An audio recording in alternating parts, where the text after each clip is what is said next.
আমন্ত্রণ বিশ্ব বাংলায়, সঙ্গে আছি আমি শেখা মাহা। শুরুতেই জানিয়ে দিচ্ছি সংবাদ শিরোনাম। যুক্তরাজ্যের উপনির্বাচনে গ্রিন পার্টির জয়, নিজ ঘাঁটিতেই লজ্জাজনক পরাজয় লেবার পার্টির।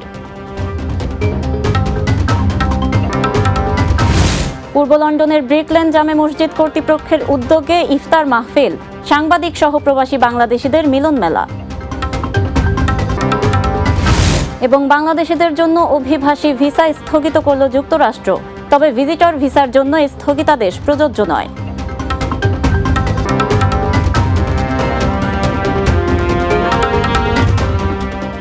শুনছিলেন শিরোনাম, এবারে বিস্তারিত। যুক্তরাজ্যের উপনির্বাচনে গ্রিন পার্টির জয়, নিজ ঘাঁটিতেই লজ্জাজনক পরাজয়ের স্বাদ পেলেন স্টারমারের লেবার পার্টি। গ্রেটার ম্যানচেস্টারের ঐতিহ্যবাহী লেবার পার্টির আসনে জয়ী হয়েছেন গ্রিন পার্টির প্রার্থী হানা স্পেন্সার।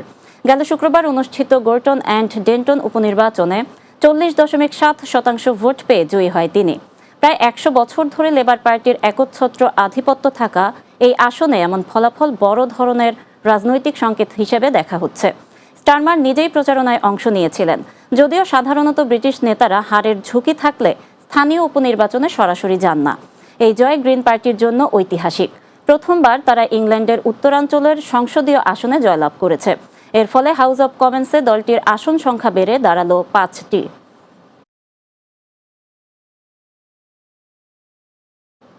পূর্ব লন্ডনের ঐতিহ্যবাহী ব্রিকলেন জামে মসজিদ কর্তৃপক্ষের আমন্ত্রণে এক ইফতার মাহফিল অনুষ্ঠিত হয়েছে। শনিবার মসজিদের কনফারেন্স হলে অনুষ্ঠিত এই ইফতার মাহফিলে বাংলা মিডিয়ার সাংবাদিক সহ ব্রিটিশ বাংলাদেশি কমিউনিটির অনেকেই উপস্থিত ছিলেন। লন্ডন ব্যুরো চিফ চৌধুরী মোরাদের প্রতিবেদনে বিস্তারিত। পূর্ব লন্ডনের ঐতিহ্যবাহী জামে মসজিদ ব্রিকলেনে অনুষ্ঠিত হয়ে গেল ইফতার মাহফিল। এই ইফতার মাহফিলে বাংলাদেশি কমিউনিটির বিশিষ্ট সাংবাদিক এবং কমিউনিটির মুসল্লিরা উপস্থিত ছিলেন। আজকে ইফতার মাহফিল এবং দোয়া মাহফিল পার্টি করছি। আমরা প্রত্যেক বছরে কইরা থাকি এবং আগামী 14 রমজান মঙ্গলবার আমরা বিশেষ করে ফান্ডরাইজিংও যাইমু। প্রত্যেক বছর আমরা ফান্ডরাইজিংও যাই।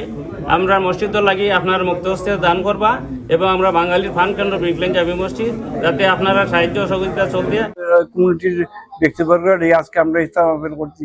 এই ইফতার মাহফিলটা কিন্তু আমরা মসজিদ কমিটির পক্ষ থেকে হয়ে থাকি। আর আগামী 3 মার্চ ফান্ডরেজিং দ্বারা আমরা সকলের সহযোগিতা কামনা করি।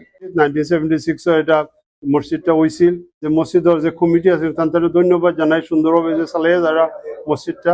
আপনারা আমি আর্জ করলাম যে আপনারা একটু আগে আইতা মসজিদটারে ইমপ্রুভ করার লাগি আপনারা একটু ফান্ড দিবা। 14ই রমজান ব্রিকলেন মসজিদে ফান্ডরাইজিং যে টিভিতে অনুষ্ঠিত হবে, সেখানে আপনারা সবাই উদাত্তভাবে অংশগ্রহণের অনুরোধ জানাচ্ছি। এই মাহফিলের মাধ্যমে এই মসজিদের উন্নয়নে এবং মুসলিম সমাজের সম্প্রীতি, ভ্রাতৃত্ব এবং সহমর্মিতা বাড়ানোর লক্ষ্যে কাজ করছে এই মসজিদটি, এমনই প্রত্যাশা রেখেছেন আয়োজকরা। লন্ডনের ব্রিকলেন মসজিদ থেকে Chowdhury Murad, Bangla TV news, London. Bangladesh সহ কিছু দেশের নাগরিকদের জন্য অভিবাসী ভিসা স্থগিত করেছে যুক্তরাষ্ট্রের পররাষ্ট্র দপ্তর, তবে স্থগিতাদেশ ভিজিটর ভিসার জন্য প্রযোজ্য নয়। সোমবার যুক্তরাষ্ট্রের বাংলাদেশ দূতাবাসের অফিসিয়াল ফেসবুক পেজে এক বার্তায় এ তথ্য জানানো হয়েছে। বার্তায় বলা হয়েছে, 21 জানুয়ারি 2026 থেকে কার্যকরভাবে যুক্তরাষ্ট্রের পররাষ্ট্র দপ্তর বাংলাদেশ সহ কিছু দেশের নাগরিকদের জন্য অভিবাসী ভিসা দেওয়া স্থগিত করেছে। যেসব দেশের অভিবাসীরা যুক্তরাষ্ট্রের করদাতাদের ব্যয়ে তুলনামূলক বেশি হারে সরকারি সহায়তা নেন, তাদের ক্ষেত্রেই এই সিদ্ধান্ত প্রযোজ্য। এই স্থগিতাদেশ ভিজিটর ভিসার জন্য প্রযোজ্য নয় জানিয়ে বলা হয়েছে, প্রভাবিত দেশগুলোর নাগরিকরা অভিবাসী ভিসার আবেদন জমা দিতে পারবেন এবং নির্ধারিত সাক্ষাৎকারে অংশ নিতে পারবেন। পররাষ্ট্র দপ্তর ভিসা সাক্ষাৎকারের সময় নির্ধারণ কার্যক্রম চালিয়ে যাবে।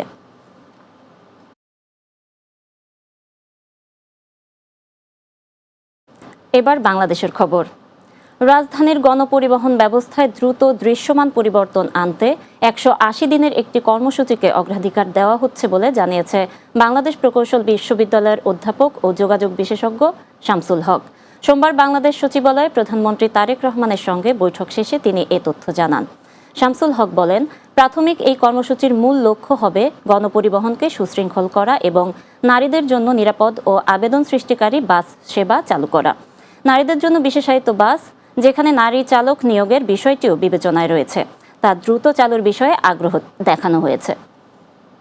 একটা দেশের গভর্নমেন্ট এই যে ট্রানজিশন পিরিয়ডে বাসকে দিয়ে আরম্ভ করেছে, কারণ ডিজেলে চলে, অনেক পলিউশন হয়, সেই হিসাবে ওনারও একটা আগ্রহ দেখলাম। উনিও চাচ্ছেন 180 দিনের মধ্যে ইলেকট্রিক বাস ভিত্তিক গণপরিবহন প্রথমেই বিশেষ করে মহিলাদের জন্য এইটা করার জন্য একটা আগ্রহ। নিয়ে কি কথা হয়েছে স্যার? উনি বলছেন যে হ্যাঁ, আমাদের বাসগুলি অত্যন্ত উশৃঙ্খল বিশৃঙ্খল, এটাকে সুশৃঙ্খল করতে গেলে যা যা করণীয় আরম্ভ করি না, আমরা পাইলটিং করে জোন করে আরম্ভ করি। আহত জুলাই যোদ্ধাদের ভাতা ও পুনর্বাসনে সরকার আন্তরিক বলে জানিয়েছে মুক্তিযুদ্ধ বিষয়ক মন্ত্রী অবসরপ্রাপ্ত মেজর হাফিজ উদ্দিন আহমদ। সোমবার দুপুরে বাংলাদেশ সচিবালয়ে প্রধানমন্ত্রী তারেক রহমানের সঙ্গে বৈঠকে তিনি সাংবাদিকদের সাথে একথা জানান। মন্ত্রী বলেন, গুরুতর আহতদের ভিডিওতে শ্রেণীবিন্যাস করে মাসিক ভাতা নির্ধারণ করা হয়েছে। শহীদ প্রতিটি পরিবারকে 30 লাখ টাকার সঞ্চয়পত্র দেওয়া হয়েছে বলেও জানান তিনি।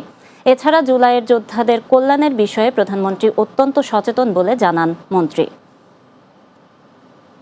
যাদের ছেলেমেয়েরা শহীদ পরিবারের ছেলেমেয়েরা লুক আফটার হয় না, তারা অনেকে স্কুল থেকে ড্রপ আউট হয়ে গিয়েছে, তাদেরকে আমরা আবার শিক্ষা ভাতা দিয়ে স্কুলে যাতে তারা পড়াশোনা করতে পারে সে ব্যাপারে আমরা উদ্যোগ গ্রহণ করব। প্রধান বিরোধী দল থেকেই জাতীয় সংসদের ডেপুটি স্পিকার নির্বাচিত করা হবে বলে জানিয়েছেন স্বরাষ্ট্রমন্ত্রী সালাহ উদ্দিন আহমদ। মঙ্গলবার দুপুরে প্রধানমন্ত্রীর সঙ্গে বৈঠকের পর সাংবাদিকদের প্রশ্নের জবাবে স্বরাষ্ট্রমন্ত্রী একথা জানান।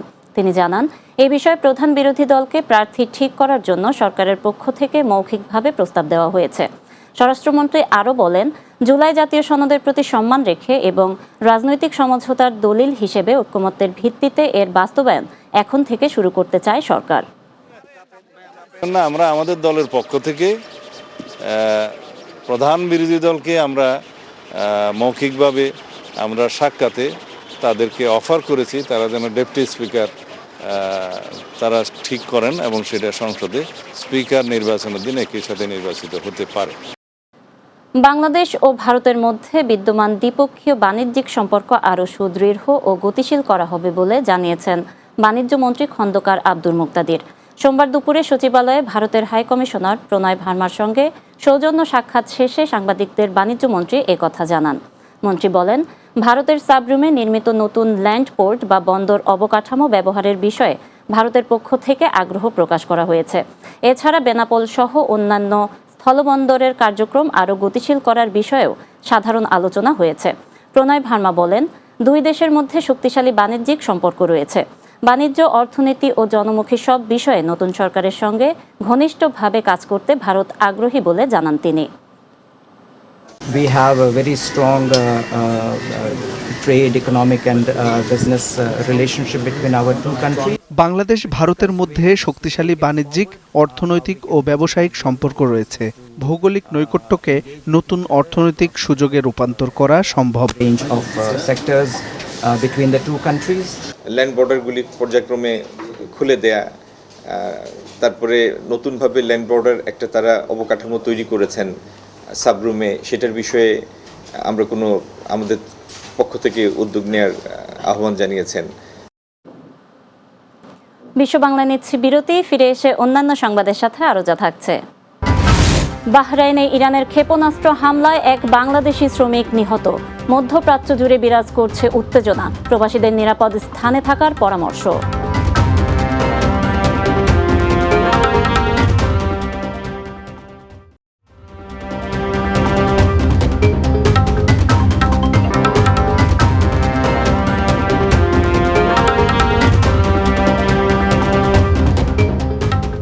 বিরতির পর বিশ্ব বাংলায় স্বাগত আরও একবার। ইরানের ক্ষেপণাস্ত্র হামলায় বাহরাইনে এক বাংলাদেশি শ্রমিক নিহত হয়েছেন। আহত হয়েছেন আরও 2 জন। বাহরাইন প্রতিনিধি সম্রাট নজরুল ইসলাম সিদ্দিকী জানান, দেশটিতে নিযুক্ত বাংলাদেশের রাষ্ট্রদূত মোহাম্মদ রইস হাসান সরোয়ার হতাহতের বিষয়টি নিশ্চিত করেছেন। জানা গেছে, সোমবার দেশটির স্থানীয় সময় সকালে বাহরাইনের রাজধানী মানামার কাছে একটি সামুদ্রিক এলাকায় ক্ষেপণাস্ত্রের ধ্বংসাবশেষ একটি জাহাজের উপর পড়লে এ ঘটনা ঘটে। সামাজিক যোগাযোগ মাধ্যমে দেয়া পোস্টে বাহরাইনের স্বরাষ্ট্র মন্ত্রণালয় জানিয়েছেন, রাজধানী মানামার কাছে সামুদ্রিক এলাকায় ক্ষেপণাস্ত্রের আঘাতে যে আগুন লেগেছিল তা নেভানো হয়েছে।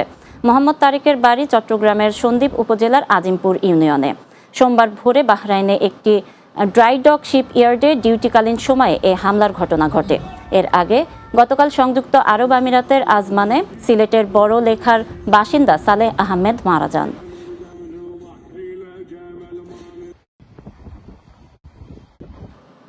সংযুক্ত আরব আমিরাতে অবস্থানরত প্রবাসী বাংলাদেশিদের উদ্দেশ্যে গুরুত্বপূর্ণ বার্তা দিয়েছেন দেশটিতে নিযুক্ত বাংলাদেশের রাষ্ট্রদূত তারেক আহমেদ।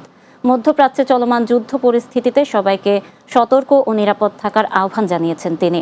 আবুধাবি প্রতিনিধি আব্দুল মান্নান জানান, এক ভিডিও বার্তায় রাষ্ট্রদূত তারেক আহমেদ প্রবাসী বাংলাদেশিদের অতি জরুরি প্রয়োজন ছাড়া ঘরের বাইরে না যাওয়ার পরামর্শ দিয়েছেন।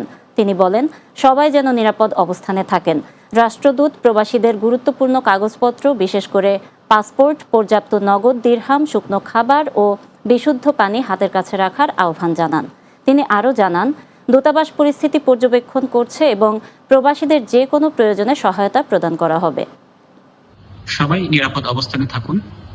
নিতান্ত অতি জরুরি না হলে ঘর থেকে বের হবেন না। পাসপোর্ট, আমিরাত আইডি, নগদ দিরহাম, শুকনো খাবার, পানি ইত্যাদি হাতের কাছে রাখুন। কোনো জমায়েত করবেন না। আরব আমিরাত সরকারের নির্দেশ মেনে চলুন। গুজবে কান দিবেন না। বিভ্রান্তিমূলক পোস্ট দেওয়া এবং শেয়ার করা থেকে বিরত থাকুন। আমিরাতে এটি একটি দণ্ডনীয় অপরাধ।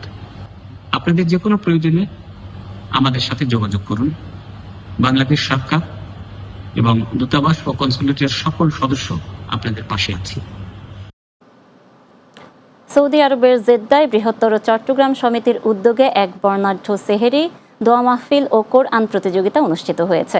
জেদ্দা প্রতিনিধি শামীম আহমেদ জানান, শহরের একটি কমিউনিটি সেন্টারে এ আয়োজন করা হয়। অনুষ্ঠানে সভাপতিত্ব করেন মোহাম্মদ দেলোয়ার হুসাইন, সঞ্চালনা করেন মঈন চৌধুরী। প্রধান অতিথি হিসেবে উপস্থিত ছিলেন বাংলাদেশে কনসুলেটর শ্রম কাউন্সিল সিরাজুল সালেহিন। প্রধান বক্তা হিসেবে উপস্থিত ছিলেন মোহাম্মদ আইয়ুব। বিশেষ অতিথি হিসেবে উপস্থিত ছিলেন ইঞ্জিনিয়ার লিয়াকত, জাহিদুল ইসলাম, আবদুল্লাহ নাসিরউদ্দিন, আতাউর রহমান মাসুদ, নাইম উদ্দিন, মোহাম্মদ ইকবাল এবং মোহাম্মদ ইদ্রিস সহ আরও অনেকে। অনুষ্ঠানে সমাজসেবায় বিশেষ অবদানের স্বীকৃতিস্বরূপ প্রবাসী কমিউনিটির বিশিষ্ট ব্যক্তিবর্গকে ক্রেস্ট প্রদান করা হয়। সেই সাথে প্রবাসের বস্তুনিষ্ঠ সাংবাদিকতায় অবদান রাখার জন্য নিউজ 24-এর সৌদি আরবের প্রতিনিধি মোহাম্মদ ফিরোজ এবং দেশ টিভি সৌদি আরব প্রতিনিধি মোহাম্মদ রফিকুল হক চৌধুরীকে বিশেষ সম্মাননা প্রদান করা হয়।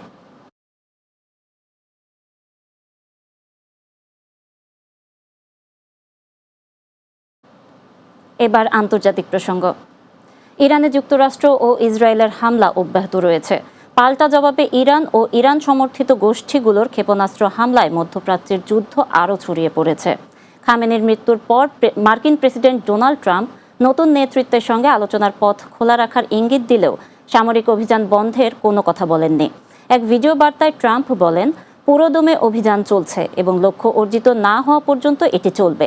3 মার্কিন সেনা নিহতের ঘটনায় ট্রাম্প প্রতিশোধ নেয়ার অঙ্গীকারও করেছেন। তবে যুক্তরাষ্ট্রের সঙ্গে কোনো ধরনের আলোচনায় ইরান বসবে না বলে জানিয়ে দিয়েছেন দেশটির সর্বোচ্চ জাতীয় নিরাপত্তা কাউন্সিলর প্রধান আলী লারিজানি। সামাজিক যোগাযোগ মাধ্যমে এক্সে দেয়া এক পোস্টে তিনি বলেন, তাদের অকল্পনীয় শক্তিতে জবাব দেওয়া হবে। এদিকে ইরানের শাহেদ 136 ড্রোন সৌদি আরবের আরামকো তেল শোধনাগারে আঘাত হেনেছে। এই হামলার পর সৌদি আরামকো রাস তানুরা রিফাইনারির কার্যক্রম বন্ধ করেছে। এছাড়াও কুয়েতের আকাশ সীমায় ইরানের মিসাইলের আঘাতে মার্কিন F-15 ফাইটার জেট বিধ্বস্ত। শেষ করছি বিশ্ব বাংলা। যাওয়ার আগে শিরোনামগুলো আরও একবার। যুক্তরাজ্যের উপনির্বাচনে গ্রিন পার্টির জয়, নিজ ঘাঁটিতেই লজ্জাজনক পরাজয় লেবার পার্টির। পূর্ব লন্ডনের ব্রিকলেন জামে মসজিদ কর্তৃপক্ষের উদ্যোগে ইফতার মাহফিল, সাংবাদিক সহ প্রবাসী বাংলাদেশিদের মিলন মেলা। বাংলাদেশিদের জন্য অভিবাসী ভিসা স্থগিত করল যুক্তরাষ্ট্র, তবে ভিজিটর ভিসার জন্য এই স্থগিতাদেশ প্রযোজ্য নয়। এবং বাহরাইনে ইরানের ক্ষেপণাস্ত্র হামলায় এক বাংলাদেশি শ্রমিক নিহত। মধ্যপ্রাচ্য জুড়ে বিরাজ করছে উত্তেজনা, প্রবাসীদের নিরাপদ স্থানে থাকার পরামর্শ।